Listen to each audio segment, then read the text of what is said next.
Hey guys, welcome back to another episode of Mantalk.ke. We're back in the Spotify studios, feeling like 100%, looking good, moisturized, and ready to have a very interesting conversation. No guests today, but sometimes we like it that way, so we can deep dive and have a really, really elevating conversation, just the two of us. So I'm looking forward to it. Oh, tell them what we're talking about, buddy. What are we talking about today? As you can see, I'm just flexing my shoulders. It's been a fantastic season. Yeah, it's been fun. It's been fun. And you continue to. I think, Eli, this is the first time today marks the first time that you've had to redo an intro since we began this podcast. Yeah, in the prior recording from today. Yeah. Yes. I'd like to say that this one was quite Thank nice. you, sir. Yeah, my tongue got tied. The topic today, which is also quite tongue-tying,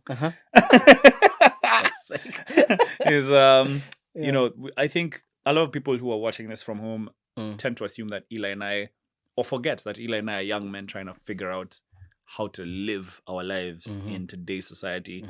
And today I want to talk about being a young man in society today and how you and I have had to like grow as individuals and the lessons we've taken from this podcast, put into our lives and actually seen results. Correct. Yeah. So it's not for us. Obviously, we're interviewing guests every week. We're trying to shoot a podcast, but I'd want you at home to benefit from, not benefit, but kind of listen to a bit to our perspective when it comes to these things. Because I think, Eli, the big assumption is that you and I have this whole thing sorted out. Yeah, this and to dispel the perfection, you've done the self-work thing. Because some of the comments is like, "Oh my God, I wish I." And I think the only thing that I'd give us credit for is starting conversation, having conversations. But in that conversation, we don't have the conclusion. Yeah. We have the discussion points, and the whole point of the podcast is to discuss and find out as a community, as a collective, as two friends, right? So. Yes. Yeah, I think one of the things that sparked this, apart from not having a guest, is it's another improvised topic. Another improvised. Yeah. One of the things that sparked this is recently, I think we've both been consuming content that is talking about the perils of masculinity, right? Some of the ladies that sit on the same studio, the Receipts podcast, they were talking about, incel culture. One of our favorite podcasts, Diary of a CEO, they're having a conversation with Chris Williams. Yeah, Chris Williams about masculinity. Yeah. So I feel like it's the cornerstone of our podcast as well. It'd be very good to have that conversation as honestly as possible. Yeah. There's the reason why this is so close to me is because it's opportune. You can tell that I'm really thinking before I speak, because the truth about it is that young men and women in society today were the primary reason, and how they relate was the primary reason as to why we started this podcast. And obviously we've layered it with a lot more, nuance since we began. And this gives us the opportunity to actually deep dive into why we do what we do and what we've learned about ourselves as we do what we do. So if you're listening from home, please like, share, subscribe. Yeah. No, we rarely ask, but I think it helps. Get your armbands on, because we're about to dive in. Hey. Okay. So Eli, I have a question for you. Talk to me, buddy. Talk to me. You're a young, successful man who recently hit his 30s. Yes. I like how full force. I like how you did not start when I said successful. Beautiful. Yeah, thank you. Very showing of the confidence. Yeah, talk the talk. I wanted to ask you about, what do you think was the most difficult thing for you in your 20s? The most difficult thing for me in my 20s. That's a very good question. I feel like I'm trying to find the peak, right? I think for me it was evolving. I think the most difficult thing for me was, especially around the age of 25, when I started to realize that I had to take another step in my journey as a human, first of all, and my journey as a man, my journey as a black man. Like there was another level I had to get to. And I feel like, how they use the analogy of a caterpillar butterfly. We have to kind of break one shell to realize the other. So I think for me, in my very early 20s, I went for a very rebellious stage, Mr. Come, where you start to realize, yeah, man, I have my own ideals, but you don't have much perspective on the world. And so when people try to implement or give you structure and morals, which in my case was my father and mother, you start to reject that because you want to find out your own morals, your own ideals, right? So for me, the toughest point was when I was trying to evolve into a man, but I didn't want to take advice at the same time. So what I found is that I was living in an environment where the people that loved me the most and the people that wanted to give me the most advice, I wasn't listening to them. And I went a completely different direction. So causing a lot of pain in a place that was normally my safe place with my family and the people I love, and then reconciling that, and then kind of proving to them and myself that I've now got over that stage, and now post 25, I'm now a man with my head screwed on and I want to achieve certain things. So that evolution for me was very strenuous when it came to my emotions, when it came to just me as a guy and what my relationships looked like with the people I loved. So that in my 20s was a transformative years. If the Eli from 20 and the Eli from 30 were in the same room, like they wouldn't get on. Because the Eli when I was 20 compared to the Eli now in my 30s is completely different. But would he recognize you? He would recognize me and he would just be like, buddy, you've got so much to learn. Like I think similar, me and you, maybe it's because of our genetics, we're very strong-minded people.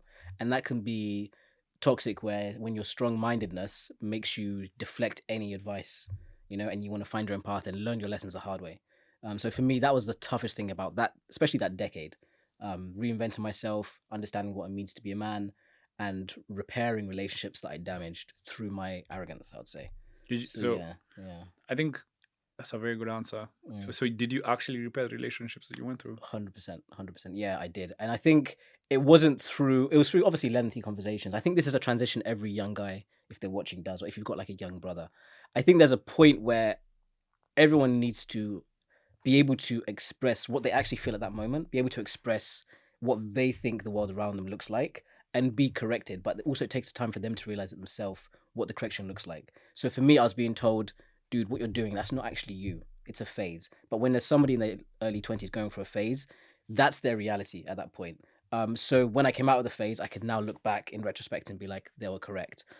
So in terms of repairing that, I had to take ownership of my transition phase, realizing I hurt people, many of those relationships, not through conversations, but through action, and proving that you can rely on me, going to shadow my father when it came to work and be like, I can be up at this time, I can do this, I can carry weight on my shoulders.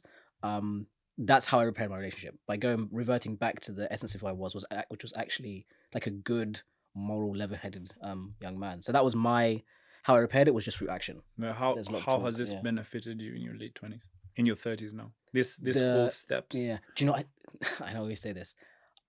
I think the best thing is getting all out of your system when you're younger. Because I did not everything, but I did like most things. So there's no you did a lot.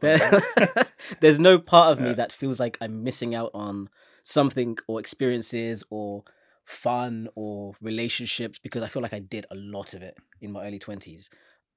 So I think that's the one like takeaway. I think I didn't.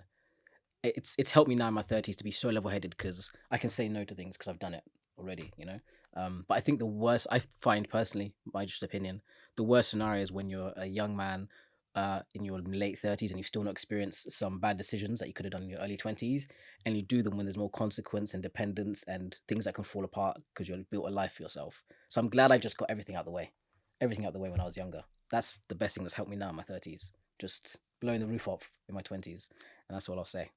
No, yeah. So that's some context as to who I was. What was your 20s like for you as a young man? What were the perils that you faced? I think you've touched on it a few times in some episodes. Yeah, I have. But we've never actually.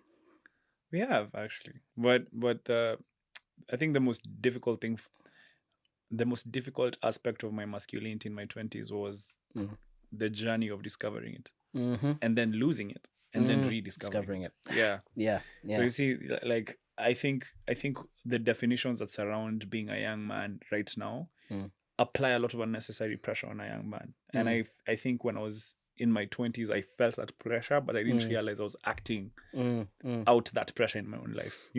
This desire to be hyper successful, to get money fast, and the irony is I still haven't hit that height that I thought that I would hit when I was in my early 20s. And like, this super irrational, you want the most beautiful girl, you want the most money, you want to flex, you want to like be in the best parties, you want the fame and the success. And the most funny thing is that like a lot of those things come by being yourself. And it sounds very corny. It sounds, I know if you're listening to this and you're a young man, you're like, sounds like some nonsense. What do you mean being myself? What do you mean knowing myself? What do you mean self-discovery?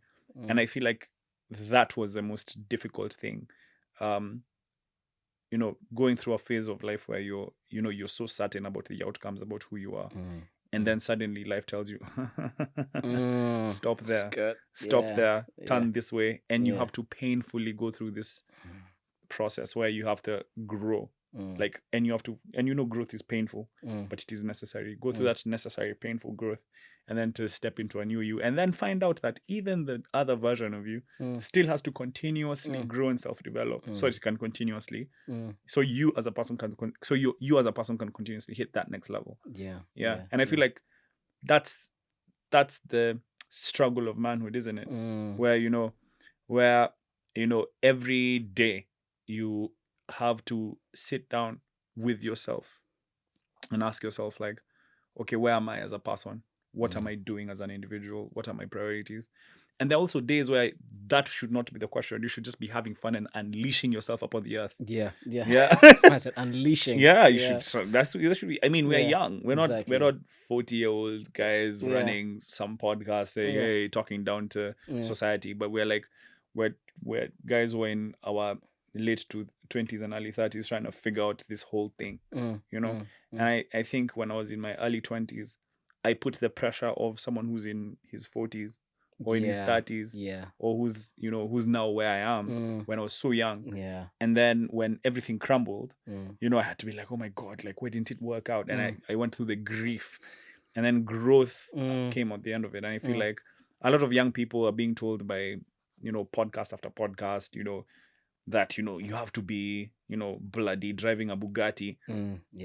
Why aren't you driving a Bugatti when you're 20? And it's like, what? I feel like that's the thing. And it's not letting you off the hook. It means that allow yourself to grow, give yourself the grace to grow and to get to that next level. And then as long as you continuously work on yourself and invest in your mind, I like to say mind share, which is read certain books, expose yourself to more literature, expose yourself to more culture, expose yourself to ideas and knowledge, see what resonates with you, rationalize it, incorporate it into your life, and then take yourself to the next level. If you do that continuously, you'll find that you're in this cycle of development. Whether you like it or not, you're going to be growing in a direction you might as well take control of it. And that's been the most difficult aspect of which is most difficult aspect of my masculinity has been that, which is consistent growth, analysis, development, growth again, analysis, development, growth again. And that cycle has been, I think, what was the most difficult in my 20s, and losing a lot of losing a lot of those old habits and those old traits that are sticky. It's very So, you mentioned something so interesting, right? You said that when you were in your 20s, you wanted to be like the person, you wanted to be like someone in their 40s. Right? And I think one of the crazy things about being like a man is that a lot of the time when you see the person in their 40s, you see everything on the outside, and you never really get to have conversations with, like, I personally, I know he won't mind me saying this, like with my dad, I see like what he's done, but there's a part of me that doesn't actually know like the fathoms and the moments at night when you question everything. You just see the stability that's come with being that 40-year-old man. And then when you, on your journey to becoming that 40-year-old man, start to feel those obstacles, start to have those, we will have them, like those breakdowns, start to feel those kind of pressures. A lot of the time we don't have a reference point because we're like, does that add up to how you ended up here? I think that's one of the most interesting things that I've kind of realized is that now when I talk to somebody that's slightly younger than me, I'm only 30, but like when I talk to someone that's slightly younger than me, it's constantly reminding them that whatever you're seeing that's outside, there's so much more context to that stability that you're kind of seeing. And that's, I think, one of the cornerstones of why I love this pod, is kind of peeling away that and dispelling that idea that being in London, coming to shoot, looking like we have a lot of good times with our friends. There's a lot of pain. There's a lot of risk. There's a lot of risk. There's a lot of tough conversations me and you have before we even get to the stage of sitting behind a microphone. So I'm curious, and I'd like to open this discussion. Like, do you feel like the next, because we're now going to be the 40-year-olds, do you reckon the next generation behind us are going to be more honest, or do you feel like it's going to be a repetition? I think what's been very interesting to see for me has been how a lot of the younger people we've podcasted with are exposed to so much information so quickly. So it allows the generation that's behind us to identify what they're good at very fast and to experiment a lot very quickly. I think a lot of my 20s was spent in experimentation, especially professionally. I've had to really experiment with my career to determine, okay, what's good, what's not. Yeah. And if you find yourself, and me and Eli had this conversation which I find very interesting, which is like, I told you that for you to be able to succeed in an extraordinary way, you have to do things that have not been ordinarily done. Yeah. If you find yourself like using a yardstick, saying, "Oh, this is what was done previously," then you better believe that what was done previously is the fruits of what you will get today. The results will be the same. Yeah, the results will be the same. But if you're the one who has a little bit of madness and you take a path that no one else has ever charted before, and I know it sounds corny, but the truth about it is that the results that come from that point are disproportionate. Either you have an unbelievable upside or you have an unbelievable downside. And when I say upside, it means that the return on that decision or those decisions might be crazy. You might find you've created generational wealth off of a podcast, or you'll find that you've literally flunked out of a career for a podcast, and now you're in abject poverty. But it's a game that you play. It's the game. Exactly. It's the game. And that's business, that's capitalism. That's the game you have to play. Like you have to leverage everything, everyone, knowledge, resources. And and that's the I think that's where I'm at. I don't know if I've answered the question you've asked. Yeah, no, I hear you. That kind of like you've peeled back the thing of like what it takes to be that 40-year-old that looks stable. Sorry. So now let's get to the 40-year-old that looks stable. Yeah. The 40-year-old that looks stable has had to make that decision and that set of decisions to get to where they are today. Which is like, okay, I think the generation that's behind us are going to be very good at making that determination later. Because those of you who are born in between generations, those of us who are born in between generations, let's say, the millennial generation, right, that I often say has suffered the most in terms of crises. Yeah. The millennial generation has been somehow shown what the boomers have been doing and been told, yo, this is how you create wealth. And then in the middle of that, you find out, oh, no. Yeah. You're the poorest. Yeah. You have the most knowledge. Yeah. But those systems that were set before you weren't designed for you. Yeah. And now you have to come up with, oh no, sit back and design a new system. Yeah, what do I want? What do I, what do you want out of this? And whenever we've been sitting with podcasters, not just podcasters, entertainers, people in the creative industry here in London, this you'll find that demographic of 22-year-olds, 23-year-olds, 17-year-olds, 18, 20, that demographic is very aware of the raw deal that people who are me and your age kind of had, and the belief we had in the boomer generation. Like, I'm going to be a doctor. But you paint really well. No, I'm going to be a doctor. Now you're a doctor, but your paintings are nice to look at on a wall. Exactly. Yeah. You know what I mean? So I think that's the difference, that for us, when we hit 40, we will have made either the right or wrong decision, and we'll know it. And the generation behind us are much more audacious. They seem to me, Gen Z's, my goodness. Much more audacious, much more aware. I mean, look at someone like, and I keep referencing him, but every time I'm around Tati and Becky, I'm just like, what? Yeah.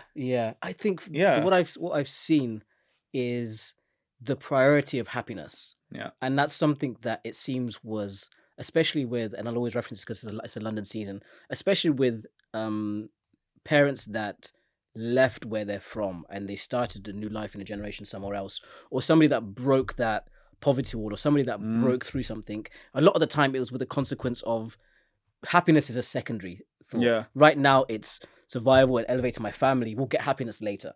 And these are tough conversations I have with people that are maybe in their 50s, 60s, like uncles, parents, etc. I'm like, this is amazing, but when do you want to stop? Like when are you accounting for happiness? But when we talk about Tati and Becky, when we had Steps on the podcast, he was saying, no, the number one thing on my list is happiness. Happiness. I'll get bread or whatever. And you find that when personally, I've got limited knowledge, but I feel like when that's at the forefront, things will gravitate towards that. Yeah. And that's not with the naivety of just being like, oh, just be happy and go sing without a plan. It's like, if you prioritize the happiness, then naturally you're going to be doing everything in your power to make that happiness sustainable. And by making that sustainable, logically it means it's going to bring currency. Yeah. Because you have to sustain that kind of happiness. Like with Steps, he's going to do comedy, he's going to do music, he's going to be creative, and that's going to generate revenue. Or A1 as well. A1 as well, same thing with incredible plans for the future. All based on, I want to be happy, I'm going to leave school, I'm going to do this. But here's the thing I have to ask you, right? Yeah. What does it mean to have a plan?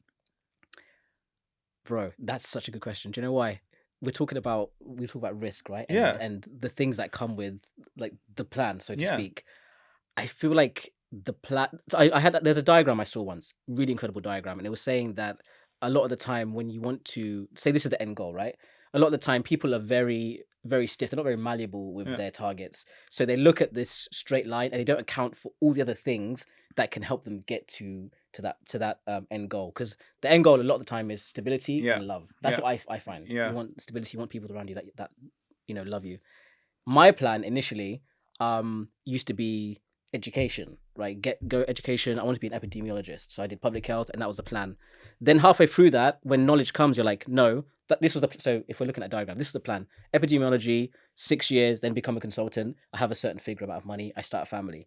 But then I got a bit of knowledge, and I accepted the fact that I can go this way a little bit and try to still get to there, but try it over here, right? If you listen to podcasts, I'm making like a little diagram if you're not seeing it. And being open to the fact that this plan is malleable with knowledge. So it's like, okay, I can use something creative. Then it's like, I can do something creative in a different country. And I'm still going with this trajectory of the happiness, the certain amount of money.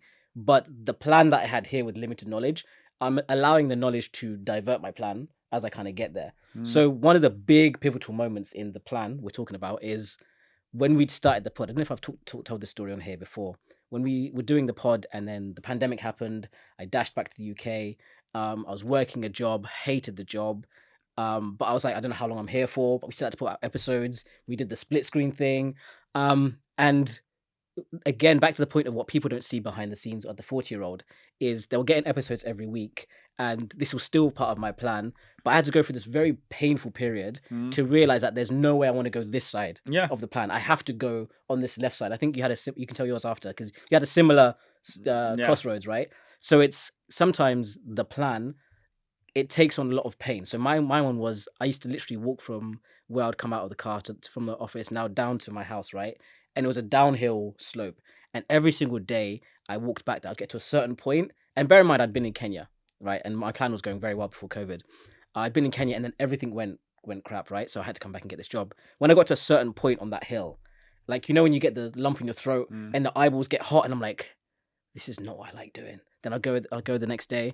And the same thing, I'll get there and I wanted to just burst into tears, that pressure like every day. And I couldn't see that end goal not happening without this other plan, but I wasn't in the right environment for it to happen. So then when we talk about like putting happiness first, etc., it's all kind of linking back, is one radical decision. I remember we talked on the phone for a long period of time, like, bro, when are you coming back? And I'm like, I just need to do this. I just need to do this. I just need to do this. And then I realized that this is how people end up doing I just need to do this for 20 years. Yeah. And they never come back. Yeah. They never actually go on the route or the plan that they want to do. And they don't prioritize the happiness. Like when people were first generation, they're like, a lot of people said, oh, I want to go back to Africa. But they never end up doing it. They start the family, they carry on. And the happiness is always put in the back burner. Yeah. But it was through conversations with you actually, like, bro, just come. Like, just come. We'll figure it out. Yeah. And then one day just going like, I don't actually have a plan when I get there. I don't have enough cash when I get there. I've got 4 weeks worth of pay. I can pay rent up to a certain point and it has to work. Like, and this is the podcast now. The podcast has to work. So booking the flight on a Friday, not even quitting my job and just arriving and being like, so let's figure this out, right? And then I'm now back on track to this side where I realized I can actually get there this way because I was starting to lean back on the other side, which didn't have happiness as an equation. You would not be driving in the Amalfi Coast. I wouldn't be on the Amalfi Coast. You know what I mean? And it's like, I feel like this, to answer the point of like the plan and the next generation, I think a lot of them are able to take those risks because they've consumed so much content and seen so many examples of people that have made that jump. Like if there's someone that's 16 to me, talking to me and they're 16 now, and they say, I'm thinking about doing this, I say, I'll give them my same story. And I'll say, I decided one day to book the flight and do it. And it's worked out. And if it doesn't work out, just try again.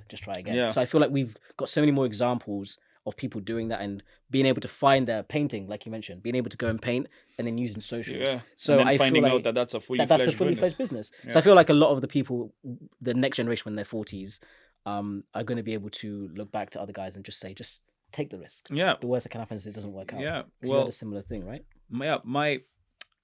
The reason why I asked you the question around what is a plan is because plans are built off of a lot of historical information, and historical information works.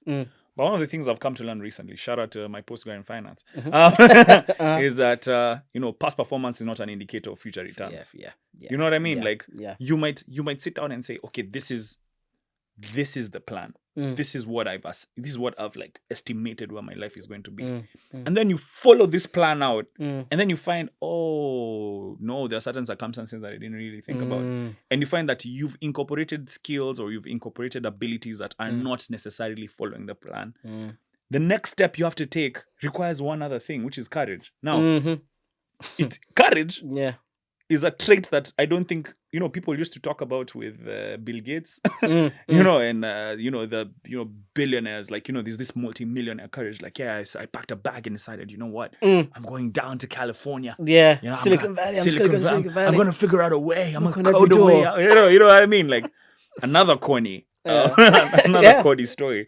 But the thing about it is that on the other end, like there's a quote that usually goes, everything you want is on the other side of fear. Facts. Right? And like it sounds so generic, but that's unfortunately the truth. Yeah. If you want to start a hair business and you're very good at like braiding hair, on the other side of it, you might say, start it even if it's small. If you start it even if it's small and see what happens. Like for me, I think this podcast was exactly that.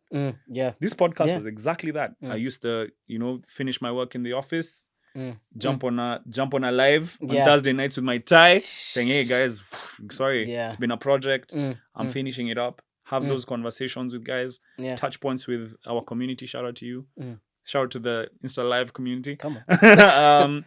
And then like Friday morning, wake up, go to the office, knock out a day, Saturday shoot. Me and Eli had 1 year of no going out. Zero. Consistently. All weekends shooting. Then suddenly a pandemic. Then suddenly you have to innovate around the pandemic. Then suddenly like he's back. Okay, now we shoot some more. Okay, now Oscar's doing a master's. Okay, what happens? You see, so like every choice I've ever made around that I've seen pay dividend in a way that surprised me has come from the other side of fear. If you continue to do the same thing, you will continue to battle the same battles. You know what I mean? And it'll affect your confidence, it'll affect your mindset, because like you'll never really get that full potential. And I think like for young men, just tying it back, the thing that society is doing, there's a lot in society right now that takes away that power to make that leap, to take that decision, to say, you know what, society is pretty accepting of me. You know what, I'm willing to, jump into that next level. I'm willing to, I'm confident enough to take that next step. Because what we're telling guys is, you're necessary. You're telling guys they are necessary. You're making, like society is making up these narratives around masculinity, like it's a negative thing. Suddenly a lot of black men back home and here in society who are already like, if you look at the pyramid, already don't feel empowered enough. You know what I mean? Because there are certain, before someone starts saying a patriarchal substructure, before you start saying that, there is that, yes, but black men are not at the forefront of that. You know what I mean? We are trying to figure it out as well, especially as young guys. We're trying to figure out how to get there. And saying, this is just men crying about the system that benefits them anyway. Okay. All right. That's fine. But at the end of the day, Susan, at the end of the day, you have a brother, you have a cousin, you have who is also a man and who also has to enter that system and succeed. So like there needs to be an empathy because no one's winning. No one's winning. No one's winning. We ain't inventing new things. We ain't making any money. So now suddenly society is in this flat line. Facts. So it's like whenever I think about it, it really gets to me. Like, it's that thing where it's like, we're getting DMs every week. Hey guys, I'm trying to figure out, I'm a young man in my 20s. Hey guys, what do you think about cancel culture? Hey guys, I'm seeing this reel or this video that's gone viral from this specific influencer, from this specific talking head saying this. What do you think? And young men are trying to figure, like, that's, my DMs are mostly that. So that's why I feel like. I think you've, the amazing point I think you've raised there is that a lot of the time the issues come from the silos and the lack of communication in both silos. Mm. Because what I think is probably the most dangerous thing is when a group of guys can sit down together and create a narrative about women without talking to women, and a group of girls can sit down together and have a narrative about men that's not had any input from men. And then a lot of the time when that keeps perpetuating, that's how you get the incel culture. That's how you get the like this whole boss babe thing, and then they don't have any regard for men of a certain standard. But I feel like the bottom line, there's a really good quote from Kendrick where he says that we're going to go round and round and round, and at the end of the day, we're all going to come back, not to sound cheesy, we're going to all come back and realize that the key was always love.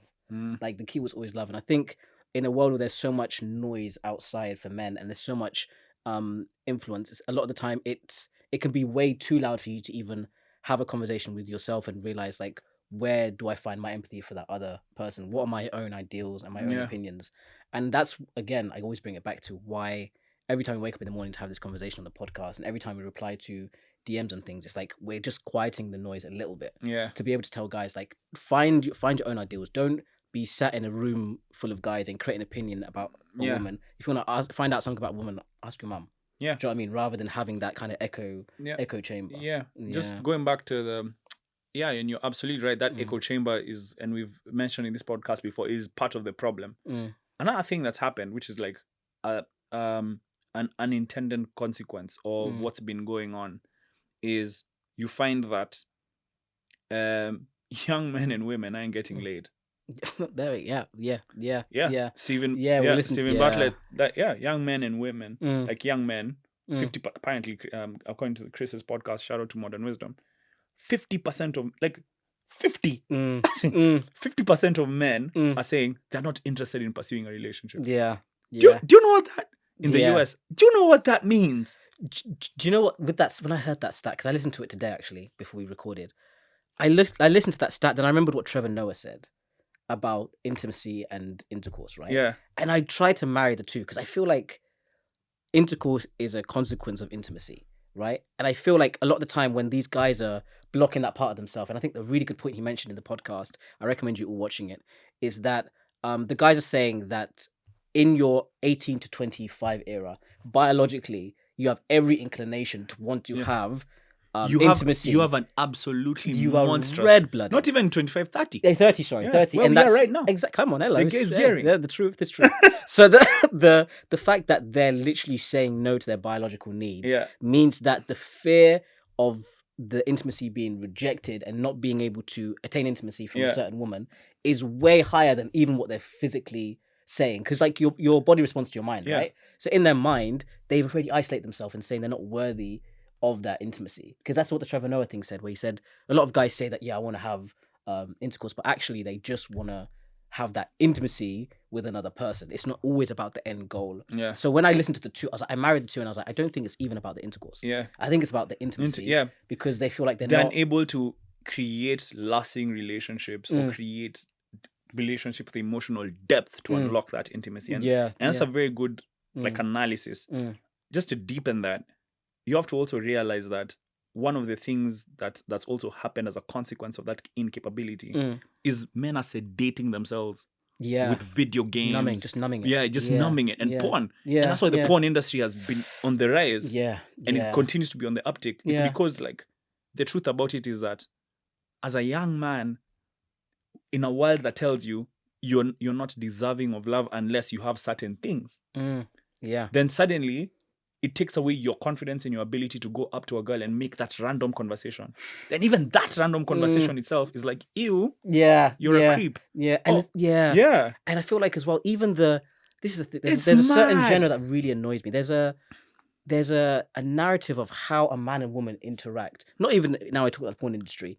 You know, all these videos where a guy will go up to a girl in this video, and then he'll be like, want to talk to you, then they don't want to talk to them, then they show a Lamborghini, then the girl suddenly wants to talk to them. So then the narrative that, if you're watching loads of videos, is before I talk to a girl, I need to have a Lamborghini or like a certain amount of wealth. So you don't even go in there with an open mind. You go in there with a preconception that I'm going to be rejected because of this. And that perpetuated means that you numb the idea that you can be intimate with a woman. Exactly. Because as much as... And then that same guy, let's put a scenario, that same guy doesn't have the confidence to go to a girl. So then he finds that dopamine, that hit from the porn. And then that even reduce. There's the stats where like when you watch it over a long period of time, it reduces even the neurons that send the signals from arousal to what we're talking about, right? So imagine you're just numbing yourself from the interaction, then you're numbing yourself on the physiological level, bro. Then you're literally like you turn into what, like a salad. Yeah, like it's tough. It's tough, and I feel like it's just perpetuated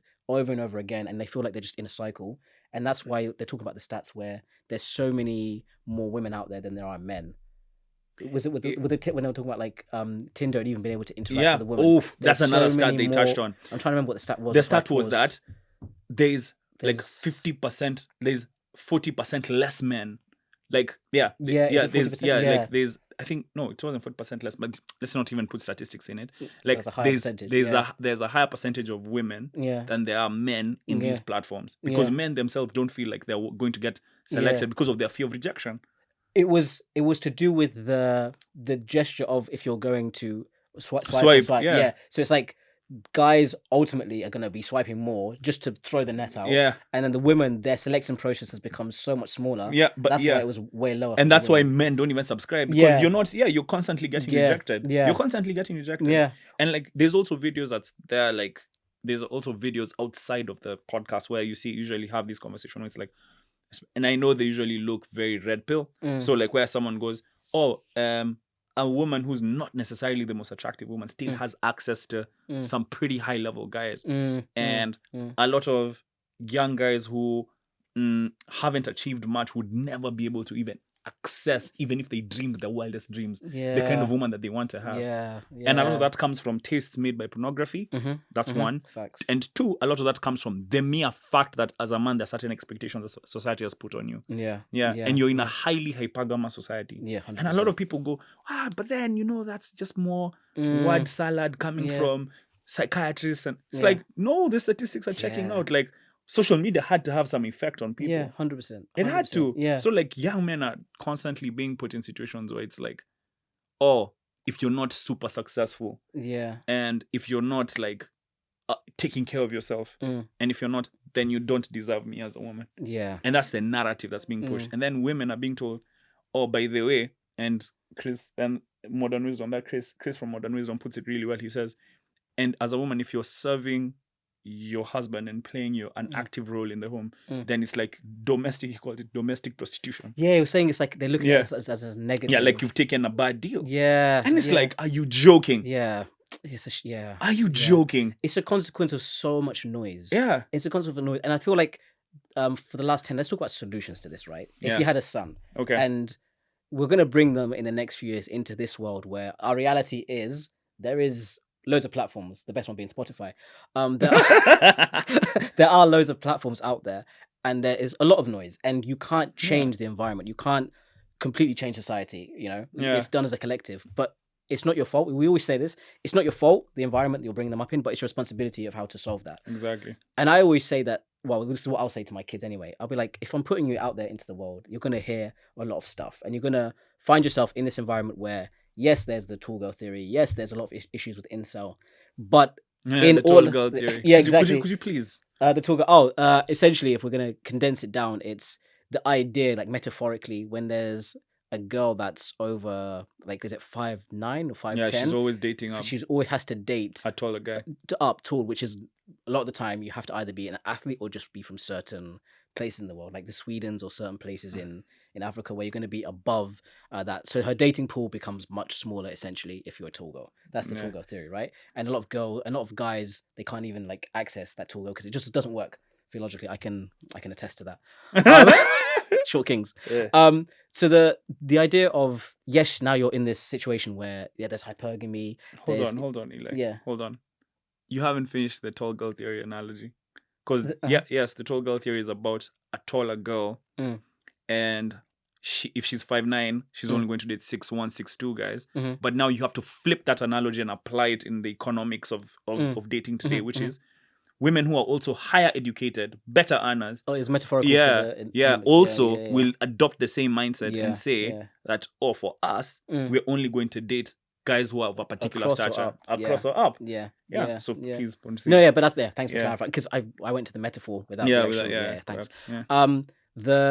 the idea I was saying about now, if we talk about solutions, if we had kids, I really feel like when there's a yin, there's a yang, right? Yeah. So as much as these platforms, and we said it before in some episodes, as much as these platforms have so much toxicity on there, there's so much good that's on there, and it's your responsibility to consume and be a product of what you consume. Yeah. Because you'll find that, if somebody is, and let's use football, it's a men's podcast. If somebody is an incredible football player, it's because they spent a lot of time around incredible football players. They've consumed content around how to be a good football player, right? So you can sit there and say that, okay, maybe academically, I'm not very well inclined. Socially, I'm a bit nervous, right? There's tools that you have at certain point. It has to be you that takes the certain step to say, I'm not going to just consume entertainment. I'm going to consume something to better myself, so that when I go and talk to a girl, I have something to say.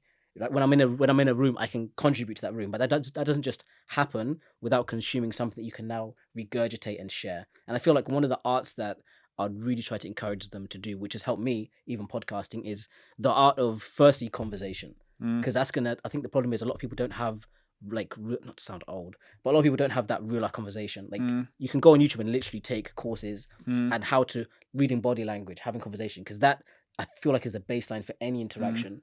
And that's why I feel like you find that, I don't want to use this exact analogy, but you'll find that a lot of guys, you'll see them with a girl, and on face value, you'll wonder how.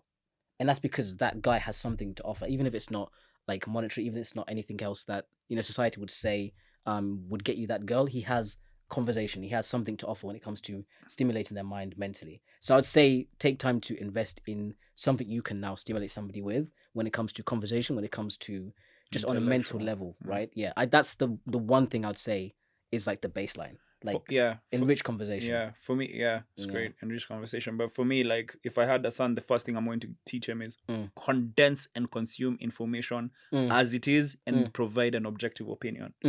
Don't allow someone else to think for you. I think that's and remember, in my very first episode on this podcast, what did I say? Original thought. That's the biggest problem that I think is going on, where it's like everyone's bouncing ideas off of, including us, ideas off of each other. The reason why we'll sit here and speak referencing someone like Chris, or referencing someone like Stephen Bartlett, or someone like Alex Hormozy, who I'll be quoting in a second, is because these are credible men who've made millions of dollars doing what they're doing in environments where they're learning together, consuming research, providing us links so that you can go and do the research yourself. You sit down and you read and you're like, wow, this is interesting. Like, peer reviews, like Pew Research is something that's heavily quoted. And like, when you sit down, or Jordan Peterson, who people are trying to discredit, and you're like, but the guys are trained clinical psychologists who taught in Harvard. It's like, what are you trying to say? Just consume information and have your own objective opinion. Pick up a book, read the book.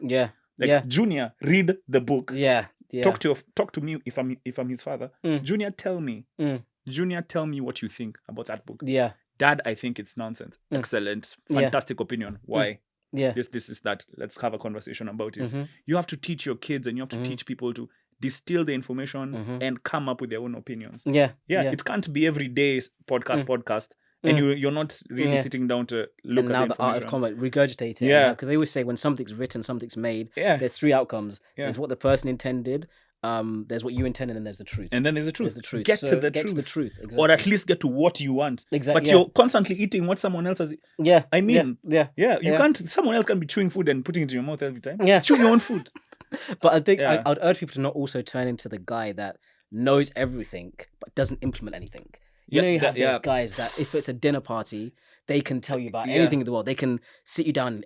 This is this, and it's like, but what have you done? Does it grow with that corn? information? Exactly. Does it grow corn? Exactly. Yeah. So I think those are really good points to take away. Like, consume, condense information, have an opinion, then be able to communicate it, and be able to implement it to better yourself. And then with all this incel culture, with everything else going on, you'll still thrive in your own right. Exactly. That's what I feel. And I think that's also, like, key that I've also learned from this podcast is be open-minded. Don't enter a room.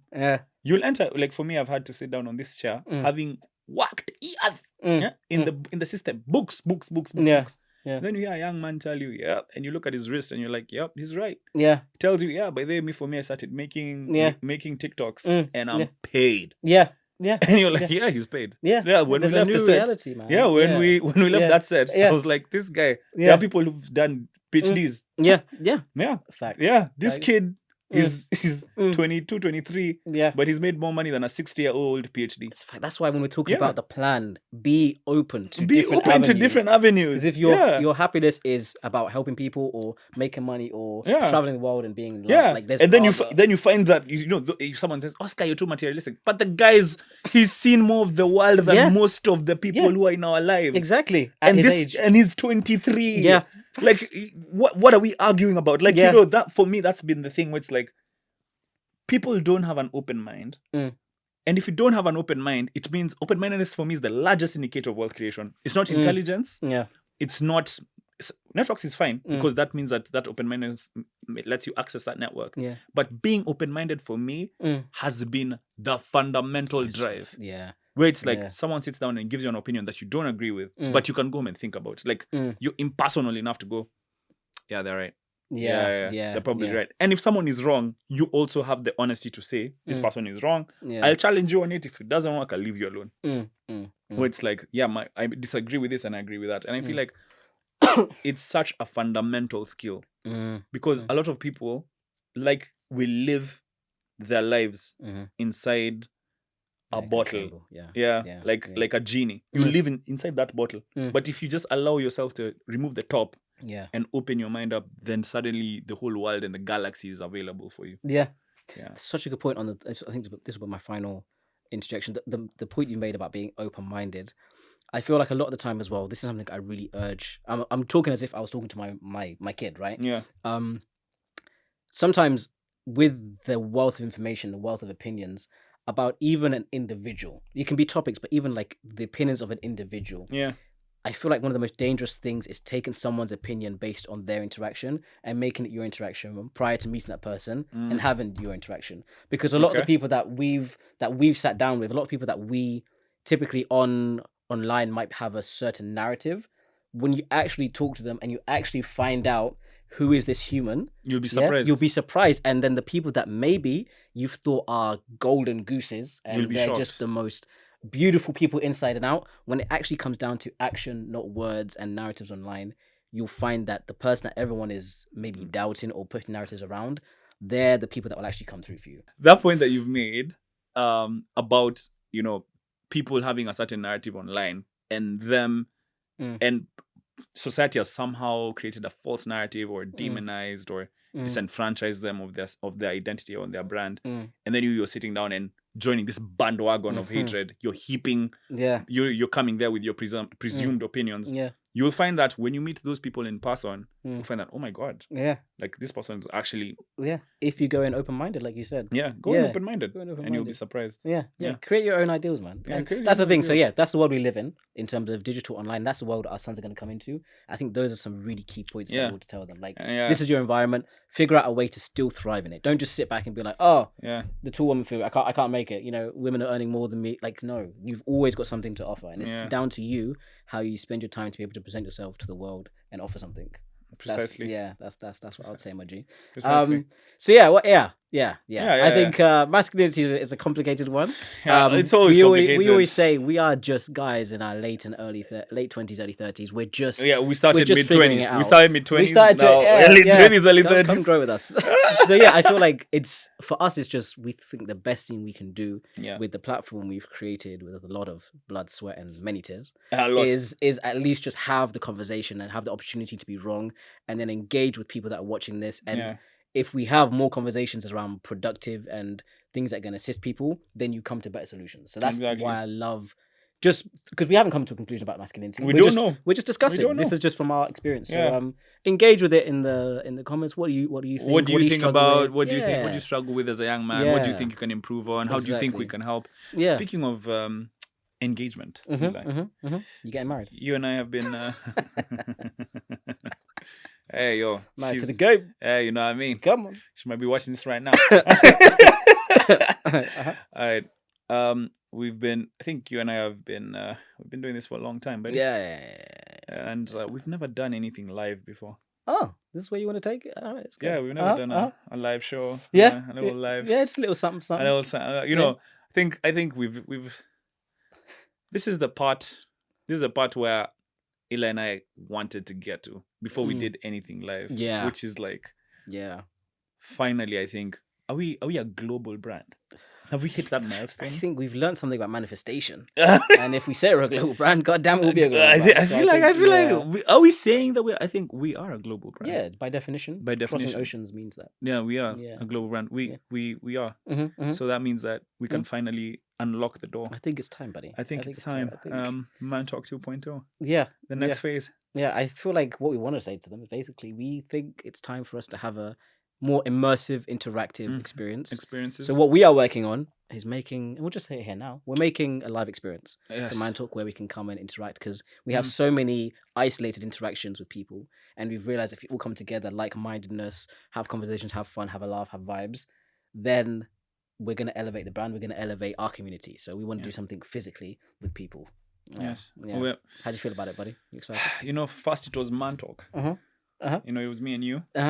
Now it's we are Mantalk. And he's not talking French. And you know what I mean? Yeah, come on. So soon enough, now it's time for us to open up to the community, to feel the love, to hear your stories, and I can't wait for the next phase. Basically, we're going to do some live shows. That's what we're trying to say. That's what we're trying to say. That's what's coming up next. So we hope that you enjoy this podcast half as much as we enjoy making it. Because we had a ball. Come on, this is our last recording in London studios together. My goodness, I hope you've enjoyed it. Really hope you have. Well, yeah, guys. Like, share, subscribe. We never asks, but we better do. Come on, see you next season. Bye.